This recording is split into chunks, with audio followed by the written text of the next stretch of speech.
Hey, my name is Shadowsense, and you're watching Vampire the Masquerade, Coteries of New York. We just met D'Angelo, a Nosferatu, and he's taking us back to the Red Hook murder crime scene to investigate and refresh his notes. With a certain fascination, you watch D'Angelo stumble his way across West Brooklyn. Oddly animated, incessantly scratching his face and neck, stopping every once in a while for about a mumbling narration, he is most certainly a sight to behold. Still, he seems to be getting around okay, and you take particular note of the fact that he seems to be choosing the darker, less frequented streets. There's definitely a method to his madness. Eventually, your leprous guide takes a sudden turn off of Van Brunt Street and into a particularly dingy alleyway. The torn pieces of yellow police tape are a dead giveaway. This has to be the place. Well, here we are. Time for you to earn your stripes. This is where they found him. Drained dry, not a drop of blood in him. And before you ask, no, I didn't get to see the body, so I don't know if there were any bite marks. So, what can he tell me? Take a moment to examine the crime scene. Judging by the chalk outline on the pavement, the man was killed recently. Curiously, there doesn't appear to be a trace of blood or viscera, and you know the city's cleanup crew isn't that fast or that thorough. Looking up, you notice a spray-painted sign on the wall. It reads, "The blood speaks," in big, crooked letters. You look to D'Angelo. The Nosferatu gives you an expecting look. You point at the spray-painted sign. Looks like a clue. Sure, kid. Might as well start with the elephant in the room. What do you think it means? You give the sign a good hard look. It's no Rembrandt. The writing is jagged, clearly done in a hurry. It seems desperate. My thoughts exactly. It's as if someone wanted to get a message across but was too scared to stick around and write the whole damn book, so we got the abridged version. And then there's the blood, or lack thereof. And given that the murder was committed right here and the victim didn't make a sound, we can therefore conclude that killer is either a kindred or a sedative, or used a sedative. Killer used a sedative. And then what? Pump out the blood without spilling a drop with people nearby? Nah, kid. Only one set of tools can do it this quickly and this quietly. He smiles and taps himself on one of his fangs. That was not meant to be a dialogue box, he thinks. Tell me, if you were to guess, which clan would you say our killer belongs to? The blood speaks? Sounds like a Tremere to me. Wait, aren't the Tremere known as blood sorcerers? This is probably some fucked up ritual of theirs. The Warlocks do tend to get creepy at times, but they're not exactly the Manson family. It's just not their style. Might be jumping to conclusions, but my money's on the Thin Bloods. He pauses, spits out the mangled remains of a cigar. Shit, looks like we're gonna have to pay Larson a visit. Oh, fuck, that guy? I don't like that guy. Larson, the Thin Blood Primogen? No, Larson, the bicycle repairman. Of course the Thin Blood fucking Primogen. Not sure if he knows who the killer is, but he could probably make an educated guess. In any case, we'd be doing him a favor. If it turns out that one of his is violating the Masquerade, it would put him in a hell of an awkward position. And I mean shitting upside down awkward. It's the kind of weakness the other Primogen would love to exploit. His position in the council is as bad as it is. He pauses for a moment and mumbles to himself, but it's too quiet for you to make out. Finally, he lights up a fresh cigar. He takes a puff and lets the smoke escape through his crooked smile. Alright, kid, let's get this over with. Compared to the industrial ugliness of Red Hook, Sterling Place is quite the change of scenery. The heavily gentrified and pleasantly dull residential area emanates the sort of peaceful apathy that rich hipsters scoff at and blue-collar workers dream of. All of a sudden, the Nosferatu stops. It's almost as if he was taking a deep breath, steeling himself for things to come. This is the place. With that, he points to a surprisingly nice-looking two-story house. The place is almost completely dark. Almost. You notice a dim light shining through the curtains of an upper-story window. It's probably safe to assume that the head of the family is working late, especially if the head of the family happens to be a vampire. Okay, kid, we gotta be gentle about this. I'm talking velvet gloves, soft cushions, you rang, my lord, gentle. We need to get Larson out of here. We need to get Larson out here without making a fuss or letting his family see us. If we blow this, he'll shut down like a speakeasy on raid night. Trust me, I know. That's right, Sophie did say he was pretty fucking old. Okay, so what's the plan? Tell you what, how about you take the lead on this one? I'm curious to see how you handle it. You take a step back and look around the area. The lit up window seems like a safe bet. Now it's just a matter of getting Larson's attention. His and no one else's. As you're trying to come up with a viable strategy, you are suddenly startled by a loud noise. It takes you a second to identify the sound as a dog's barking. It doesn't take you long to figure out where it came from as a bearded man leading a Rottweiler on a leash comes into view. There's too many people around for a feeding opportunity. You kneel down and pick a rock off the lawn. One small enough to not break the glass, but big enough to get someone's attention. Deftly, you chuck the rock at the window. It bounces off the glass with a quiet but audible thunk. Moments pass in silence, making you think no one got your message. Just as you start to look for another rock, you hear the window slide open. A very unassuming and slightly unshaven man in a turtleneck appears at the window. As soon as he notices you, his expression sours, like he just smelled something rotten. He addresses your Nosferatu partner in what could only be described as a very loud and very angry whisper. Get the fuck off my lawn, D'Angelo. You know goddamn better than show your ugly mug around here. You glance over to D'Angelo. He looks somewhat embarrassed, scratching the back of his neck, clearly trying to find the right angle to play this.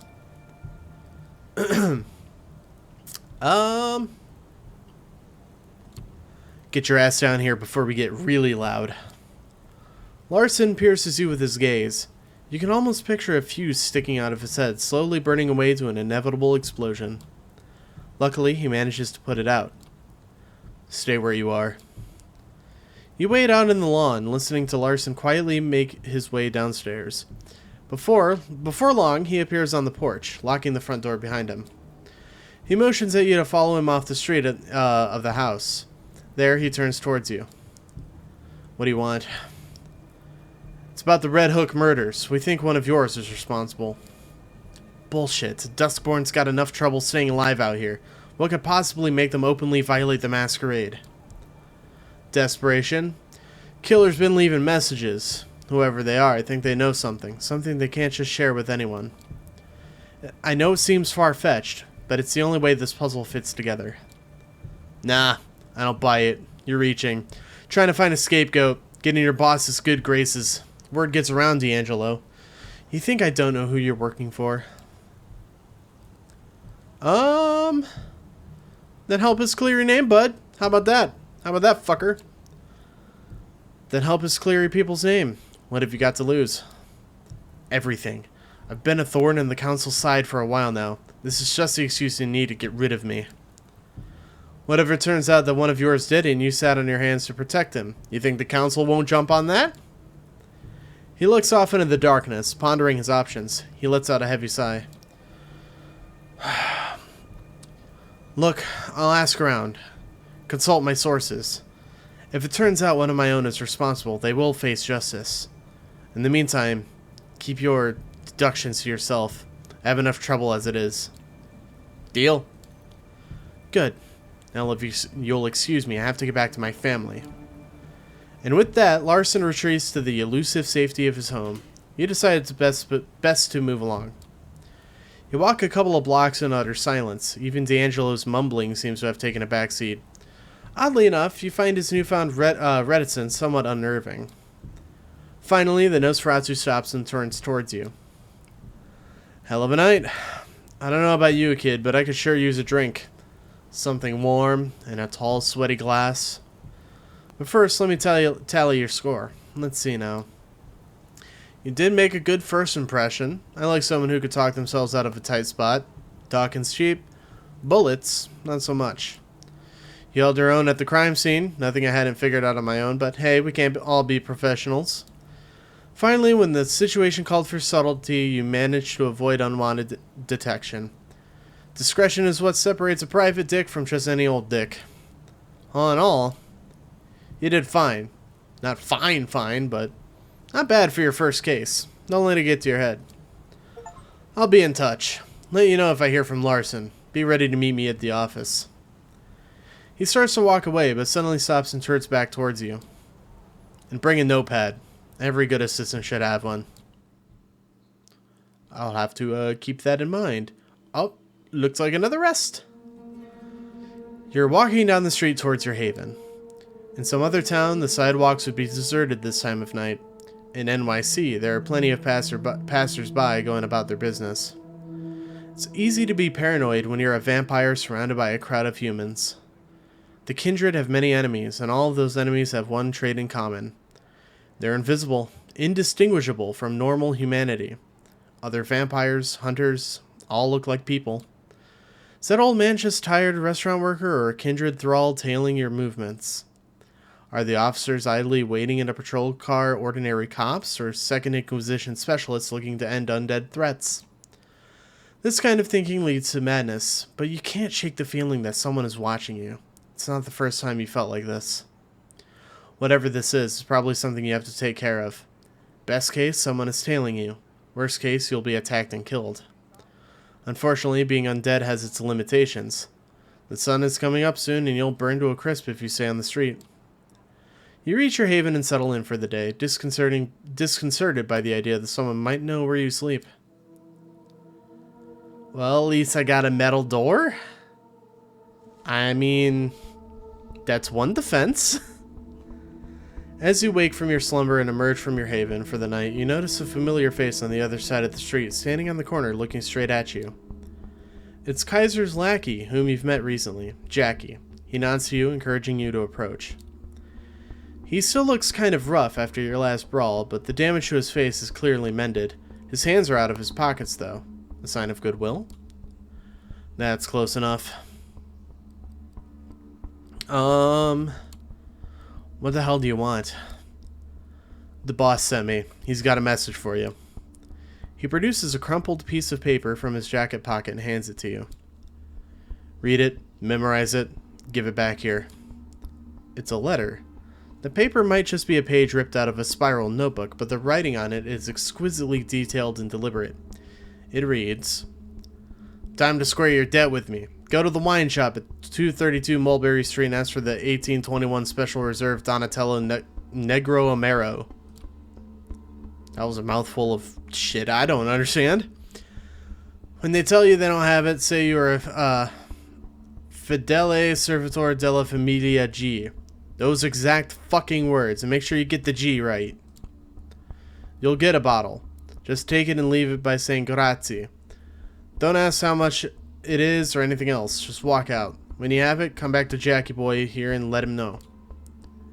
You done? Memorize that shit and hand it over. Letters? Passwords? What's with all this cloak and dagger nonsense? That's how the boss likes it, and who am I to argue? I just do what he says. You about done with the letter? You note the phrases and address mentioned in the letter, then hand it back to Jackie. He immediately reaches for a lighter and burns the letter, putting out the ashes with his boot. So yeah, when you do what the boss asks, come back here so I can tell you where to go next. I'll be in that alley over there, so find me when you have the item, whatever it is. I don't know. And the boss made it extra clear that he shouldn't care, so I don't. See ya. He shuffles away and leaves you to pursue the lead from the letter. Time to pay a visit to Nolita. You arrive at the address mentioned in the note. Not counting the local restaurant patrons, the street is mostly empty at this time of night, but curiously, the wine shop is still open. Inside, a small middle-aged woman with curly hair stands behind the counter in front of a wall filled with wine bottles. There's a door at the back of the room with a small table and a chair, occupied by a man in a black faux leather jacket with slick combed back hair. He's reading a newspaper, but pauses as the little bell rings when you open the door. He takes a sip from a small steaming cup and then gets back to his broadsheet. Good evening. How can I help you? I'm going to chat her up a little bit first. Wow, you've got such a big selection of wine. Say, you wouldn't have to have the 1821 Special Reserve Donatello Negro Amaro, would you? She gives you a curious look. Let me check. She seems to be looking through a database on a laptop sitting on the counter. She puts on a polite smile. I'm afraid we don't have that one at the moment. Sorry. I'm just gonna, just be real cash about it. I'm sure you'll find a bottle for a Fideli Servitor della Familia G, right? She raises an eyebrow. Let me see if we have any in the back. The woman leaves the counter and goes through the doors in the back. The man by the table puts down his newspaper and takes another sip from the cup, washing it down with a gulp of water from the nearby glass. He tries to hide it, but there's no doubt he's watching you. About a minute passes. This guy at the fucking table, he's a Second Inquisition fuck. Any government puke. I'm gonna pretend I don't know, I don't see him. You remind yourself of what Kaiser wrote in the letter and be quiet, patiently waiting for the woman to return from the back of the store. The man finishes his drink and starts doodling on the newspaper, his eyes darting to you every so often. The doors to the back of the store open and the proprietor emerges with a small, unlabeled, squat bottle of crimson liquid. She gives you an apologetic smile. Excuse me, sorry for taking so long. Turns out we did have it. She offers you the bottle and you reach out to grab it, but she retracts it. You do know what this is, don't you? Well, this is a wine shop, so it's wine, surely. Something about the face she makes gives you the impression you blew it. Ah, fuck. The woman looks over to the guy at the table as he stands up. You decide there won't be a better time and snatch the bottle from her hands. Man draws a gun from a side holster, and as you make a run for it, several more gunmen pour from the back door. Shots ring out, piercing your undead flesh, but you're fast and miss most of their mark. By the time you make it out onto the street and lose their pursuit, you see you have a few new bullet holes to patch up. The bottle, thankfully, is intact. You make your way back to the car cautiously and drive back to your apartment. It takes you some time to find a parking spot, but you finally get out of the car and start looking for Jackie. It's not far from where you parted ways just under 2 hours ago. Got the goods? Got it, but it was a hassle. Oh, boo-hoo. Stick around, I gotta make the call. He takes a few more steps into the narrow space between two buildings and takes out the same high-tech phone you saw him carrying last time. Hey, boss. Yeah, they have it. Where do I point them to? Okay. Yeah, I'll tell them to go there right away. He puts the phone back in his pocket and turns back to you. Willets Point. Half an hour, so you better step on it. See you around. With only a flippant salute, Jackie starts walking towards the street. You make your way back to the car and drive. You had to push the speed limit to make it on time, but you're here. Willets Point is quite the change of scenery. The place is a post-industrial dump, and the nearby stadium notwithstanding. You stop the car once you realize that if you go any further down, the potholes will kill your chassis. You step out onto one of those gashes in the asphalt, splashing in ankle-deep water. Kaiser's limo is nowhere to be seen. In fact, the whole place is pretty much deserted, other than the apparent proprietor of a lonely bar, a middle-aged woman who's just locking the place up. Feeding opportunity? This is too perfect an opportunity to not take advantage of. She's walking to her car, ready to call it a night when you sneak up on her. She's far too tired to resist your strong hold and swift bite. You can taste the caffeine in her veins, smell the cheap cigarettes in her hair, the old cooking grease in her clothes. She passes out. You assault the closing note of a long day at work. You let her down gently and feel a pang of remorse. You pick up the car key she dropped and place her in the driver's seat. She'll find an explanation for passing out like this, for sure. The bright lights of a car pulling over down the road illuminate you as you get close. It's a black limo. Kaiser's finally here, it would seem. Same as last time, the car door is open, but nobody comes out.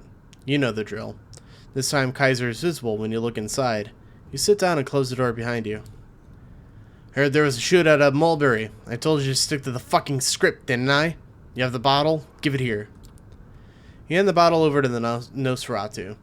He uncorks it gently, takes a whiff, and puts the cork back in. Yeah, that's the stuff. I can see you're useful beyond your charm with the subtlety of a battering ram. Good to know. Here's Langley's precious address. He passes you an envelope with what feels like a thick card inside. Thank you, Mr. Kaiser. Yeah, I'll send Jackie over if I need anything else from you. How about that? Time for you to get out now.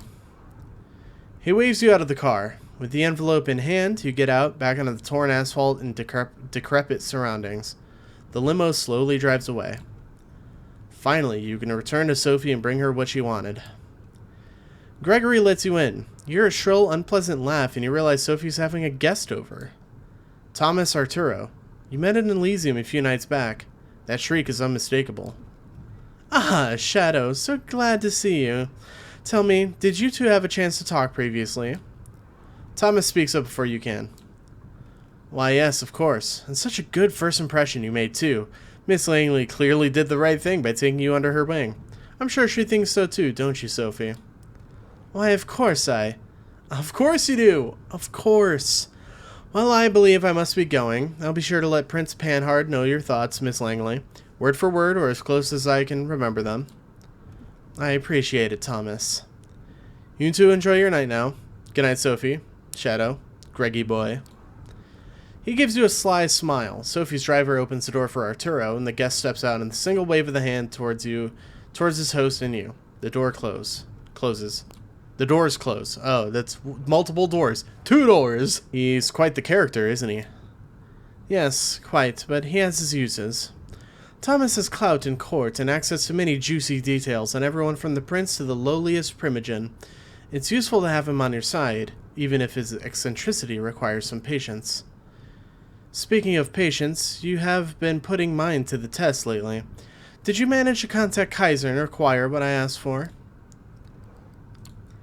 Yeah, I have it, but the data you offered was old news to him. I had to do another job for him before he would give me his card.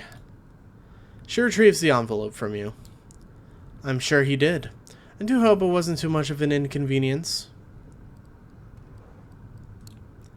Made me go on an entirely separate escapade to retrieve a bottle of wine from a store in Nolita. I had to use code phrases and whatnot. Wine shop? Code phrases? That degenerate pest. She's visibly agitated, but calms down and smiles at you. Don't worry about it. I'll make sure that whatever Kaiser had you do, it'll blow over. She opens the envelope and looks at the card. You notice the same lettering you saw in Kaiser's note from before, but can't see the details. Her eyes widen. Yes, excellent. I'll need to call in some favors. I will likely be busy for the next few nights. You have my permission to show some initiative, my dear charge. I will contact you soon. With that, Sophie ushers you outside and you are left to do with the rest of this night's hours as you like.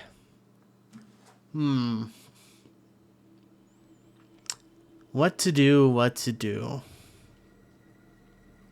I have a lot of choices open to me. What is this? Oh, somebody's watching me.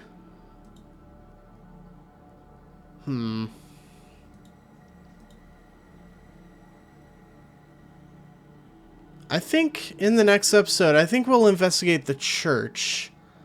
I'm intrigued by some of these side quests. So I apologize that this is a bit of a shorter episode, but this just feels like a good natural stopping place. Also, my throat hurts, man. Do a lot of talking. So I don't play very many visual novels anymore. Anyway, I'm going to go ahead and end the episode there. So thank you guys so very much for watching the video. If you liked it, give it a thumbs up. If you want to see more videos like this one, please consider subscribing. And until then, I'll see you guys next time. Bye-bye.